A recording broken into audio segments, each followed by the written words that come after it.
the smooth feel of the clay pebble before it turned to dust, and the tiny dove's feather that had crumbled between her fingers. But most of all, Zenobia remembered the fleeting rush of joy she'd felt when, in the midst of the disintegrating remnants of Martin's love and protection, she'd discovered something that time hadn't been able to ravage. It had been a ring, a heart-shaped emerald, surrounded by tiny diamonds set in gold. Your mother's heart. Your heart. My heart, Zenobia had whispered as she'd slipped it over the knuckle of her ring finger. I still miss you, Martin. I've never forgotten. I vowed it.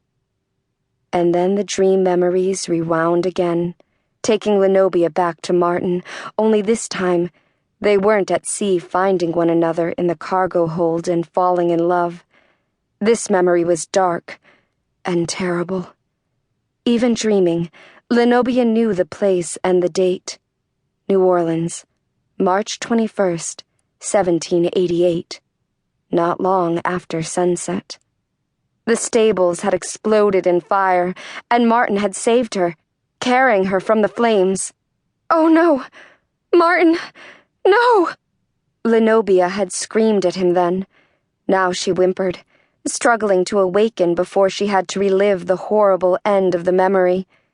She didn't wake. Instead, she heard her only love repeat the words that had broken her heart 200 years before, feeling it again as if the wound was raw and fresh. Too late, Cherie. This world too late for us. I see you again, though. My love for you don't end here. My love for you, it never end. Find you again, Cherie. That I vow.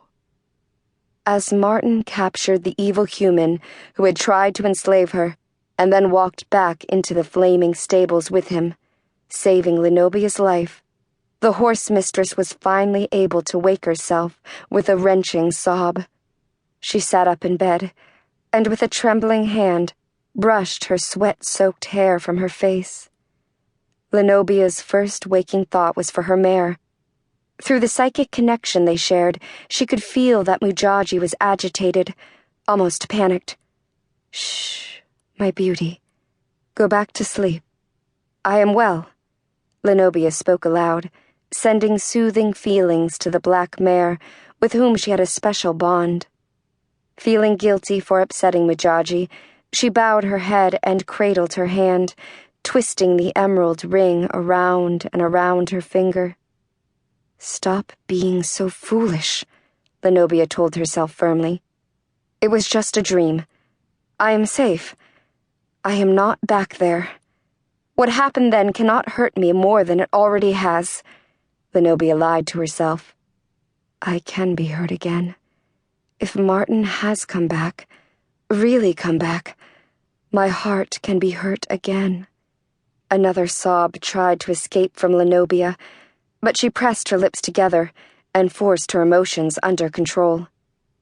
He might not be Martin, she told herself firmly, logically. Travis Foster, the new human hired by Neferet to assist her in the stables, was simply a handsome distraction, him and his big, beautiful Percheron mare, which is probably exactly what Neferet intended when she hired him, Zenobia muttered, to distract me. And his Percheron is just an odd coincidence. Zenobia closed her eyes and blocked the memories that lifted from her past, and then repeated aloud, Travis might not be Martin reincarnated. I know my reaction to him is unusually strong, but it has been a long time since I have taken a lover. You have never taken a human lover. You vowed not to, her conscience reminded her. So it's simply past time I took a vampire lover, even if briefly, and that type of distraction will be good for me.